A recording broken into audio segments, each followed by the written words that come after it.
School से पढ़ कर आए थे, खेल रहे थे और छत पे चल गए थे, तिरंगी उड़ा रहे थे और उसी में एक लोहा के रड से छू दिए थे लाइन। ये हैं पटना की तन्नू कुमारी। 7 साल पहले हुए एक हादसे ने दोनों हाथ छीन लिए हैं, लेकिन तन्नू ने हिम्मत बनाए रखा। हाथ नहीं तो क्या हुआ, पैरों को ही हाथ बनाकर काम में जुट गई। अब वो पैर से लिखना सीखकर 10वीं क्लास में पहुंच गई हैं और पढ़ाई में किसी से कम नहीं है।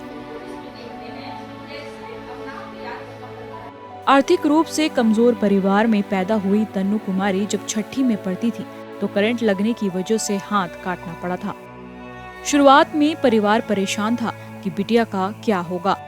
पिता गैस वेंडर हैं, माँ घर के कामकाज देखती है और अब दोनों ही तन्नू के हर रोज के कामकाज में उनकी मदद करते हैं। 2014 में करंट लग गया था, ये तो पढ़ने ही लगी सर।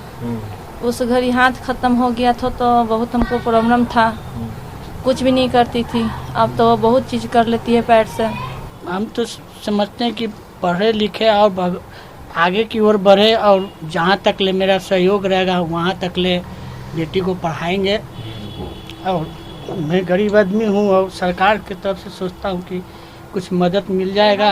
अब बोल तो रही है कि हम पढ़ेंगे, अभी मैट्रिक परीक्षा पास करके उसके बाद पढ़ेंगे, आगे आओ पढ़ेंगे, जो लग जाएगा टीचर में या तो बैंक में कुछ मिल जाएगा। तन्नू की माँ बताती हैं कि शुरू से ही वो खेल कूद और पेंटिंग की शौकीन थी। हादसे के बाद पढ़ना तो था ही, ऐसे में पैर से लिखना शुरू कर दिया। एक बार जब कॉन्फिडेंस आया तो पैर से पेंटिंग भी बनाने लगी। तन्नू के साथ पढ़ने वाली छात्राएं भी बताती हैं कि वो पढ़ाई लिखाई में काफी अच्छी हैं। तन्नू के लिए हम लोग को ये बुरा लगता है कि उसका हालत ये सब, लेकिन हम लोग उसका हेल्प करते हैं और उसको ये भी बताते हैं कि कोई ये दिक्कत है तो हम लोग को बता दें। हमको ये ऐसा लगता है कि वो इसके बावजूद भी अपना खुद काम खुद करती है और फिर पढ़ाई लिखाई भी अच्छे ढंग से करती है।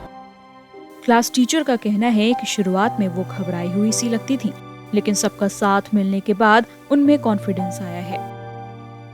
और पढ़ने में बहुत अच्छी भी थी और एक क्लास को छोड़ भी दी डर के मारे कि हम हो सकता है कमजोर हो जाएंगे।